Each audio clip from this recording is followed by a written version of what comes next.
കാതോരം. ഹലോ, ഒരു മിനിറ്റ് ഇങ്ങോട്ട്. ഒരു മിനിറ്റ് ഒരു കാര്യം പറയാനുണ്ട്.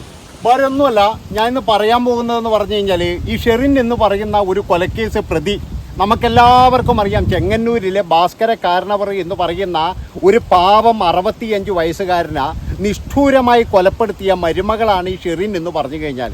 ഈ ഷെറിൻ ഇപ്പോഴുള്ളത് എന്ന് പറഞ്ഞാൽ കണ്ണൂർ സെൻട്രൽ ജയിലിലാണ്. അപ്പോൾ ഈ ഷെറിൻ്റെ കേസ് എന്ന് പറഞ്ഞു കഴിഞ്ഞാൽ ഏതൊരു മന്ത്രി ഇടപെട്ടുവെന്നോ ഏതോ രാഷ്ട്രീയക്കാരൻ ഇടപെട്ടുവെന്നോ അങ്ങനെ ഇപ്പം ജീവപര്യന്തം തടവ് നീ എങ്ങനെയെങ്കിലും ഒന്ന് തുറന്നു വിടണോ എന്നൊക്കെ പറഞ്ഞിട്ട് ഒരു 2 മാസം മുമ്പ് കുറച്ച് കച്ചറയും കാര്യങ്ങളൊക്കെ ഉണ്ടായിരുന്നു. അപ്പോൾ അതൊക്കെ എന്ന് പറഞ്ഞ് ഒരുപാട് പേര് റിയാക്ട് ചെയ്തു. അതിനുശേഷം എന്ന് പറഞ്ഞു കഴിഞ്ഞാൽ ഈ മന്ത്രിമാർക്ക് തന്നെ പേടിയായി. എന്താണെന്ന് വെച്ചാൽ പൊതുജനങ്ങൾ ഇങ്ങനെ പ്രതികരിക്കുമ്പോൾ ഇത് എങ്ങനെ തുറന്നു വിടും? പിന്നെ മാധ്യമങ്ങളോ ഇവരൊന്നും കാണാതെ തുറന്നു വിടണം എന്ന് പറഞ്ഞു കഴിഞ്ഞാൽ ബാക്കിലോട്ട് വഴിയുമില്ല. ഇതാണെങ്കിൽ ജയിലല്ലേ, വേറെ ഏതെങ്കിലും സ്ഥലമാണെങ്കിലും എന്ന് പറഞ്ഞാൽ ബാക്കിലോട്ട് തുറന്നിട്ടേക്കും പൊയ്ക്കോ മോളെ എന്ന് പറയായിരുന്നു. ഇതങ്ങനെയും ചെയ്യാൻ പറ്റുന്നില്ല. അപ്പോൾ ഈ മന്ത്രി എന്ന് പറഞ്ഞു കഴിഞ്ഞാൽ ഏതോ ഒരു സുന്ദര മന്ത്രിയാണെന്നൊക്കെ പറയുന്നത്, നമുക്കതൊന്നും അറിയില്ല. അപ്പോൾ അങ്ങനെ പിന്നെ ഏതായാലും തുറന്നു വിടാൻ വേണ്ടി എല്ലാവരും തീരുമാനിച്ചിരിക്കുമ്പോഴാണ് ഈ ഷെറിൻ മറ്റൊരു തടവുകാരിനെ നല്ല രീതിയിൽ അങ്ങ് ചാമ്പി കൊടുത്താടുന്നത്. അടിയന്നെ നല്ല രീതിയിൽ അടിച്ചു കഴിഞ്ഞതിൻ്റെ ഇപ്പോൾ എന്ന് പറഞ്ഞു കഴിഞ്ഞാൽ ആ ഒരു പിന്നെ ഇത് തുറന്നു വിടുന്ന പരിപാടി മരവിപ്പിച്ചിരിക്കുകയാണ്. എന്നാലും നമ്മളെ ഷെറിനെ പുറത്തിറക്കണ്ടേ? അതായത് നമുക്ക് ഇത്രയും സഹായങ്ങൾ ചെയ്യുന്ന ഉന്നതങ്ങളിൽ ഇത്രയും പിടിപാടുള്ള ഷെറിനെ പുറത്തിറക്കണ്ടേ? അതിനു വേണ്ടിയിട്ട് ഇപ്പോഴും പുതിയൊരു കണ്ടുപിടിച്ചൊരു മാർഗമാണ് പരോള് കൊടുക്കുക. അതായത് എങ്ങനെയെങ്കിലും പുറത്തെത്തിച്ചാൽ മതിയല്ലോ, അതുകൊണ്ട് തന്നെ പരോള് കൊടുക്കുക എന്നുള്ള ഇതിൽ. അപ്പോൾ ഈ തംബ്നെയിലിൽ കാണുന്ന ആൾ തന്നെയാണ് ഷെറിന്. അപ്പോൾ ഷെറിൻ്റെ കേസ് അറിയാത്തവർക്ക് ഞാൻ പറഞ്ഞു തരാം. ഈ ഭാസ്കര കാരണവർ എന്ന് പറയുന്ന പിന്നെ പ്രവാസി, അയാളുടെ പിന്നെ ഭാര്യയും അതുപോലെ മക്കളും എല്ലാവരും എന്ന് പറഞ്ഞാൽ അമേരിക്കയിലാണ്. അപ്പോൾ 3 മക്കളാണ് അയാൾക്ക്. ഏറ്റവും വലിയ ഒരു മകനുണ്ട്. കുറച്ച് മാനസിക വെല്ലുവിളി നേരിടുന്ന ഒരു പയ്യനാണ്. അപ്പോൾ മറ്റേ 2 പേരുടെയൊക്കെ കല്യാണം കഴിഞ്ഞ് അവരൊക്കെ എന്ന് പറഞ്ഞാൽ US സെറ്റിൽഡ് ആണ്. വീടും കാര്യങ്ങളും സ്വത്തും ഒക്കെ ഉണ്ട്. നാട്ടിലൊക്കെ ആണെങ്കിൽ ഇട്ടുമൂടാനുള്ള സ്വത്തും കാര്യങ്ങളൊക്കെ ഉണ്ട്. അങ്ങനെ കാരണവരും അതുപോലെ ഭാര്യയും കൂടി ചിന്തിക്കുകയാണ്, എവിടെന്നെങ്കിലും ഒരു പാവപ്പെട്ട പെൺകുട്ടിയെ നമ്മുടെ ഈ പിന്നെ ഭിന്നശേഷിക്കാരനായ മകന് കൊണ്ടു കൊടുത്തു കഴിഞ്ഞാൽ അവന് ഒരാളാവുമല്ലോ എന്നുള്ള കരുതിയിട്ട് ഈ ഷെറിൻ എന്ന് പറയുന്ന ഒന്നുമില്ലാത്ത ഒരു ദരിദ്രവാസി തന്നെയായിരുന്നു. അതായത് 1 രൂപ പോലും എടുക്കാനില്ല. അങ്ങനെ ഈ ഷെറിന കടങ്ങളൊക്കെ ഉണ്ടായിരുന്നു. വീട്ടിൽ ഒരുപാട് കടങ്ങളുണ്ടായിരുന്നു. അതൊക്കെ വീട്ടിൽ കഴിഞ്ഞതിന് ശേഷമാണ് ഈ ഭാസ്കരക്കാരനയുടെ മകന് കല്യാണം കഴിപ്പിച്ചു കൊടുക്കുന്നത്. അത് കാരണവരാണ് എല്ലാ കടവും വീട്ടിയത്. അതിനുശേഷം ഈ ഷെറിനെ അമേരിക്കയിൽ കൊണ്ടുപോകുന്നു. അവിടെ എത്തിയിട്ട് ഒരു ജോലിയും വാങ്ങിച്ചു കൊടുക്കുകയാണ്. അപ്പോഴേക്കെന്ന് പറഞ്ഞു കഴിഞ്ഞാൽ ഈ ഭാസ്കരക്കാരനവരുടെ ഭാര്യ മരിക്കുകയും ചെയ്തു. പിന്നീട് എന്ന് പറഞ്ഞു കഴിഞ്ഞാൽ ഈ ഷെറിനെ അവിടെ ഒരു മോഷണ കേസിൽ പിന്നെ പിടികൂടുകയാണ് പോലീസ്. ആ പിടികൂടിയതിന് ശേഷം എന്ന് പറഞ്ഞാൽ ഭാസ്കരക്കാരനവരും അതുപോലെ തന്നെ ഈ ഷെറിനും ഈ മകനും പിന്നെ മകൻ്റെ മകളും ഈ ഷെറിൻ്റെയും അതുപോലെ മകൻ്റെയും മകളും കൂടിയിട്ട് ഇവർ നേരെ നാട്ടിലേക്ക് വന്നു. നാട്ടിലേക്ക് വന്ന ഷെറി എന്ന് പറഞ്ഞു കഴിഞ്ഞാൽ അനാവശ്യമായിട്ട് പൈസ ചിലവാക്കൽ തുടങ്ങി. നമ്മുടെ ഒരു സീരിയൽ നടനുണ്ടല്ലോ, അവനൊക്കെ ആയിട്ട് ബന്ധമുണ്ടായിരുന്നു. സീരിയൽ നടനും അതുപോലെ അങ്ങനെയുള്ള ഒരുപാട് കാമുകന്മാരെ കൊണ്ട് പിന്നീട് നടക്കാൻ കഴിയുന്നില്ല. അങ്ങനെ നോക്കുമ്പോൾ ഈ ഭാസ്കരക്കാരനവരെ പൈസ ഇങ്ങനെ ചോർന്ന് പോയിക്കൊണ്ടിരിക്കുകയാണ്. ഇവളാണെങ്കിൽ എന്ന് പറഞ്ഞു കഴിഞ്ഞാൽ ഈ പിന്നെ ഇതുപോലെ കാമുകന്മാരെ കൂട്ടിയിട്ട് അങ്ങോട്ട് കറങ്ങുന്നു ഇങ്ങോട്ട് കറങ്ങുന്നു. ഏതായാലും ഭാസ്കരക്കാരനവർ എന്ത് ചെയ്തു, ഈ സ്വത്ത് മുഴുവൻ എന്ന് പറഞ്ഞു കഴിഞ്ഞാൽ പൊളിച്ചെഴുതാൻ തീരുമാനിച്ചു. അങ്ങനെ ഈ സ്വത്തൊക്കെ എന്ന് പറഞ്ഞു കഴിഞ്ഞാൽ അങ്ങോട്ടുള്ളതെല്ലാം എന്ന് പറഞ്ഞാൽ ഭാസ്കരക്കാരനവരുടെ സ്വന്തം പേരിൽ തന്നെയാക്കി. അപ്പോഴേക്കെന്ന് പറഞ്ഞാൽ ഷെറിന് പൈസ വരവ് കുറഞ്ഞു.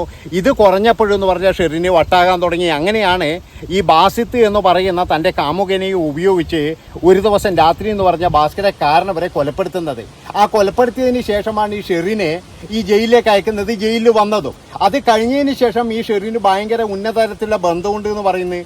അതായത് ഇത്രയും പിന്നെ വർഷത്തിനിടയിൽ 500 ദിവസമാണ് പോലും പരോള് കിട്ടിയത്. 500 ദിവസം നിങ്ങളൊന്ന് ആലോചിച്ച് നോക്കണം. അതായത് ഒരു മനുഷ്യനെ നിഷ്ഠൂരമായിട്ട് കൊലപ്പെടുത്തിയിട്ട് ആ സ്ത്രീ എന്നിട്ട് അതിനെ ജയിലിൽ പിടിച്ചിട്ടിട്ട് ഒരു പുറലോകം പോലും കാണിക്കരുതെന്നാണ് എൻ്റെ ഒരു അഭിപ്രായം. എന്നാലും മനുഷ്യത്താണല്ലോ. ഇവിടെ ചത്തോനില്ലാതെ മനുഷ്യത്താന്ന് ഈ കൊന്നോന് എന്ന് പറയുന്നത് പോലെയാണ്. അതായത് ചത്തോന് എന്ന് പറഞ്ഞാൽ ഒരു മനുഷ്യത്വം ഇല്ല, അവൻ പോയിക്കോട്ടെ. പക്ഷേങ്കിലും എന്ന് പറഞ്ഞാൽ ഇവിടെ കൊന്നോന് എന്ന് പറഞ്ഞാൽ ഭയങ്കര മനുഷ്യത്താണ്.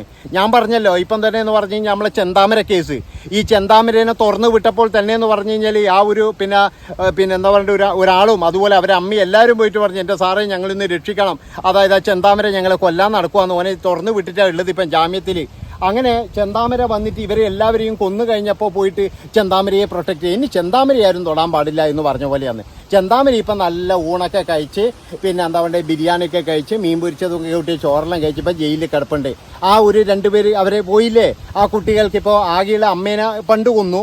അതിൻ്റെ പേരിലാണ് ചെന്താമര ജയിലിൽ പോയത്. പിന്നീട് എന്ന് പറഞ്ഞാൽ ഇവരെയും കൊന്നു, അച്ഛനെയും അച്ഛമ്മേനെയും എല്ലാം കൊന്നു. ഇപ്പോൾ ആ പെമ്പിള്ളേർ എന്ന് പറഞ്ഞാൽ അനാഥമായിട്ട് കിടക്കുമെന്ന്.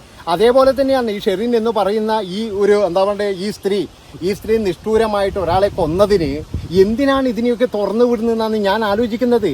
അതായത് എന്താ ഇവരുടെ ഉദ്ദേശം എന്ന് എനിക്ക് മനസ്സിലാകുന്നില്ല. ഇതിനൊക്കെ ഇടപെടുന്ന ഒരു മന്ത്രിമാരെയൊക്കെ ഞാൻ എന്താണ് പറയേണ്ടത്, അതുപോലെ രാഷ്ട്രീയക്കാരെ എന്താണ് പറയേണ്ടത്? അതായത് ഇതുപോലുള്ള കൂതറകൾക്ക് വേണ്ടിയിട്ട്. കാരണം ജയിൽ എന്തിനാണ്? ഒരുത്തൻ്റെ ജീവൻ എടുത്ത് അവന് താമസിക്കാനുള്ള ഒരു സ്ഥലമാണ് ഈ ജയില്. അതിനാണ് നമ്മൾ ഈ നട്ട ദാരിദ്ര്യത്തിൽ നമ്മളെല്ലാവരും നികുതിയും മറ്റേതും കൊടുത്തിട്ട് ഈറ്റിങ്ങൾക്ക് ചിക്കനും മട്ടനും എല്ലാം കൊടുക്കുന്നത്. അതായത് തിന്നു കൊഴുത്ത് അവിടെ ഇരിക്കുമല്ലേ, എല്ലാം നല്ല സുഖമല്ലേ ഇപ്പം ജയിലില്. ആഴ്ചക്കാഴ്ചക്ക് ബിരിയാണി മട്ടനും ചിക്കനും ഫിഷും എന്തോ വേണ്ട എല്ലാ സാധനവും കിട്ടും. അങ്ങനെ ഷെറിനും അവിടെയുണ്ട്. അപ്പോൾ ഇതൊക്കെ നമ്മൾ കൊടുത്തിട്ട് എന്തിനാണ്? ഇങ്ങനെയുള്ള ടീമുകളെ ജയിലിൽ ഇരിക്കട്ടെ എന്ന് കരുതിയിട്ടാണ്. പക്ഷെ അവിടെ നോക്കുമ്പോഴെന്ന് പറഞ്ഞാൽ ഗൾഫിൽ പോകുന്ന പോലെയാണെന്നേ. ഞാനിന്ന് ഈ 500 ദിവസത്തെ പരോള് കേട്ടപ്പോഴും ഞാൻ അതിശയപ്പെട്ടു പോയി. അതായത് എൻ്റെ ഒരു സുഹൃത്തുണ്ട്, ഓൻ 10 കൊല്ലമായി പോലും കല്യാണം കഴിഞ്ഞിട്ട് ഓൻ ആകെ നാട്ടിൽ നിന്നതെന്ന് പറഞ്ഞാൽ 11 മാസമാണ് പോലും. നീ ആലോചിച്ച് നോക്കറ നിങ്ങൾ. അതായത് ഗൾഫിൽ കിടക്കുന്നവൻ 11 മാസമാണ് നാട്ടിൽ നിന്നത്. ഇവിടെ ജയിലിൽ കിടക്കുന്നവനെന്ന് പറഞ്ഞു കഴിഞ്ഞാൽ അതിലും കൂടുതലാണ് ഇവിടെയൊക്കെ സ്വാതന്ത്ര്യം കിട്ടുന്നത് എന്നുള്ളതാണ്. അപ്പോൾ ചില ആൾക്കാർ ചോദിക്കും, എടോ അത് ഗൾഫല്ലേ ഇത് ജയിലല്ലേ എന്ന് ചോദിക്കും. എവിടെ ഗൾഫ് എന്ന് പറഞ്ഞു കഴിഞ്ഞാൽ ഒരു തരത്തിൽ പറഞ്ഞു കഴിഞ്ഞാൽ നമുക്ക് ജയിൽ തന്നെയാണ്. ഗൾഫിലൊക്കെ എന്ന് പറഞ്ഞു കഴിഞ്ഞാൽ 1 വർഷം 2 വർഷം കഴിയണം 1 മാസം ലീവ് കിട്ടാൻ വേണ്ടിയിട്ട്. പക്ഷേ ഇവിടെ എന്ന് പറഞ്ഞു കഴിഞ്ഞാൽ പരോളല്ലേ, ഇങ്ങനെ എടുത്തു കൊടുത്തുകൊണ്ടിരിക്കില്ല. ഞാനൊരു കാര്യം പറയുകയാണ്, എൻ്റെ ബഹുമാനപ്പെട്ട നമ്മളെല്ലാം ഭരിക്കാൻ വേണ്ടിയിട്ട് നമ്മളൊക്കെ എന്ന് പറഞ്ഞാൽ വോട്ട് ചെയ്ത് നിയമസഭയിലേക്ക് വിട്ട് അവരോട് പറയുകയാണ്. അതായത് ഇവളൊക്കെ കാര്യത്തിൽ ഇടപെടാൻ എന്താ ഇത്ര തിടുക്കം? അതാണ് ഞാൻ ആലോചിക്കുന്നത്. അതായത് ഇതിനെയൊക്കെ എന്ന് പറഞ്ഞാൽ അതിൻ്റെ ഉള്ളിൽ തന്നെ ഇട്ടുകൂടെ, എന്തിനാണ് പുറത്ത് വിടുന്നത്? പിന്നെ വേറെ അതുമാത്രവുമല്ല, ഇപ്പോഴെന്ന് പറഞ്ഞു കഴിഞ്ഞാൽ കുറേ ആൾക്കാർ പരോളിന് വേണ്ടിയിട്ട് ഇങ്ങനെ കാത്തിരിക്കുന്നുണ്ട് പോലും. അതായത് നല്ല നടപ്പും മറ്റേ ഇതൊക്കെ കൊണ്ട്. എൻ്റെ അഭിപ്രായം എന്ന് പറഞ്ഞാൽ ഒരുത്തനും കൊടുക്കരുത് പരോള്.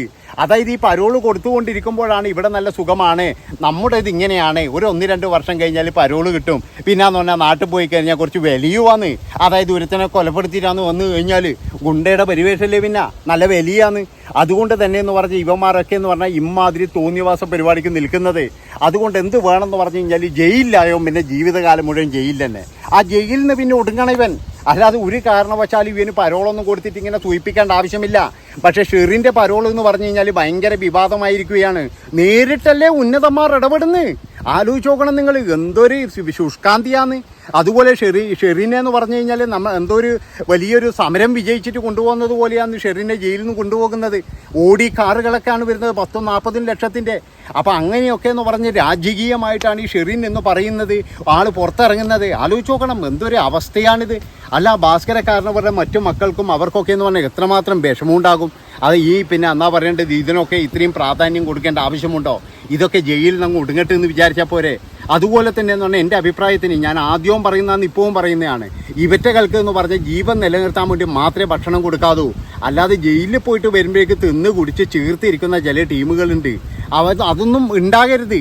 അതായത് ജീവൻ നിലനിർത്താൻ വേണ്ടി മാത്രം എന്ന് പറഞ്ഞാൽ രാവിലെയും വൈകുന്നേരവും കുറച്ച് കഞ്ഞിയും കുറച്ച് പയരും കൊടുക്കും. എന്നിട്ടില്ലേ ഈ ഭക്ഷണങ്ങൾ എന്ന് പറഞ്ഞാൽ നമ്മൾ അംഗൻവാടി കുട്ടികൾക്കും അതുപോലെ സ്കൂൾ കുട്ടികൾക്കൊക്കെ കൊടുക്ക്. അതല്ലേ നല്ലത്. ഈ ചിക്കനും മട്ടനും ഒക്കെ എന്ന് പറഞ്ഞു കഴിഞ്ഞാൽ നമ്മുടെ സ്കൂൾ പിള്ളേർക്ക് കൊടുക്ക്. നാളത്തെ ഒരു തലമുറ വളർന്നു വരട്ടെ. ഇതെന്ന് പറയുന്നത് സ്കൂളിലെ ഉച്ചക്കഞ്ഞി കൊടുത്തു കഴിഞ്ഞാൽ ആ ഒരു പ്രധാന അധ്യാപകൻ എന്ന് പറയുന്ന അയാൾ ഇങ്ങനെ തപസ് നോക്കണം എന്നാണ് പറയുന്നത്. അതിൻ്റെ പൈസ കിട്ടണ്ടെങ്കിൽ ആലോചിച്ച് നോക്കണം നിങ്ങൾ. പിള്ളേർക്ക് ഉച്ചക്കഞ്ഞി കൊടുത്തിയാണ്, എന്നിട്ട് അയാളെ കയ്യിൽ നിന്നും പൈസ കൊടുത്തിട്ടാണ് പോലും കൊടുക്കുന്നത്. അപ്പം അങ്ങനെയൊക്കെയാണ് നമ്മുടെ നാട്ടിലെ ഈ സ്കൂളിലെ ഉച്ചക്കഞ്ഞി എന്ന് പറഞ്ഞു കഴിഞ്ഞാൽ. നേരെ മറിച്ച് നമ്മുടെ എല്ലാം നികുതി പണത്തോണ്ട് ഇവളെ പോലെയുള്ള ഇതിനെ പോലെയുള്ള നികൃഷ്ട ജീവികളെ തീറ്റി പോറ്റുമ്പോൾ നമുക്ക് ദണ്ണമുണ്ട്, നമുക്ക് നല്ല ദണ്ണമുണ്ട് എന്നാണ് എനിക്ക് പറയാനുള്ളൂ. അതായത് ഇവിടെയൊന്നും ഇത്രത്തോളം അങ്ങനെ പൊന്തിച്ച് വെക്കേണ്ട ആവശ്യങ്ങളൊന്നുമില്ല. ഇപ്പോഴും നമ്മുടെ നാട്ടിലുള്ള എല്ലാവരും എന്ന് പറഞ്ഞാൽ ആർക്കാ പരോള് കൊടുക്കേണ്ടതെന്ന് വെച്ചിട്ട് ഇങ്ങനെ നടക്കുന്നത് പോലെയാണ്. എന്തിനീ കുറ്റവാളികളെ ഇങ്ങനെ തുറന്നു വിടണം? അല്ലെങ്കിൽ തന്നെ എന്ന് പറഞ്ഞു കഴിഞ്ഞാൽ കുറ്റവാളികളെ കൊണ്ട് ഇവിടെ നടക്കാൻ കഴിയാത്ത സ്ഥിതിയാണ്. ഇനി മിക്കവാറും എന്ന് പറഞ്ഞാൽ കുറ്റവാളികൾക്ക് ഈ നാട് വിട്ടുകൊടുത്തിട്ട് നമ്മളെല്ലാം കൂടിയിട്ട് ജയിലിൽ പോയി കിടക്കുന്നതാണ് നല്ലതെന്നാണ് എനിക്ക് തോന്നുന്നത്. കാരണം ഇവറ്റകൾ എന്തോ ആയിക്കോട്ടെ എന്ന് വെച്ചേക്കും, അത്ര തന്നെ. അപ്പോൾ ഇതാണ് നമ്മുടെ നാട്ടിൽ കുറച്ച് കാലമായിട്ട് നടക്കുന്നത്. അപ്പോൾ ഇത്രയും പറഞ്ഞുകൊണ്ട് ഈ ഒരു വീഡിയോ ഇവിടെ വെച്ച് വൈൻഡപ്പ് ചെയ്യാണ്. ഏതായാലും ഭാസ്കരക്കാരനവർക്ക് ആദരാഞ്ജലികൾ നേരുകയാണ്. ആ മനുഷ്യൻ മുകളിലിരുന്നിട്ട് ഇതെല്ലാം കാണുന്നുണ്ടാവുമായിരുന്നു. ഇവിടുത്തെ അവസ്ഥ ആലോചിച്ചിട്ട് ആ മനുഷ്യന് പുച്ഛം തോന്നുന്നുണ്ടാവുമായിരുന്നു. നന്ദി, നമസ്കാരം. ഇതൊന്ന് ഷെയർ ചെയ്ത് വിട്ടെ, എല്ലാവരും ഒന്ന് കാണട്ടെ. ലൈക്ക് മറന്നു പോകരുത്. അതുപോലെ തന്നെ എന്ന് പറഞ്ഞു കഴിഞ്ഞാൽ കമൻറ്റും. നന്ദി, നമസ്കാരം.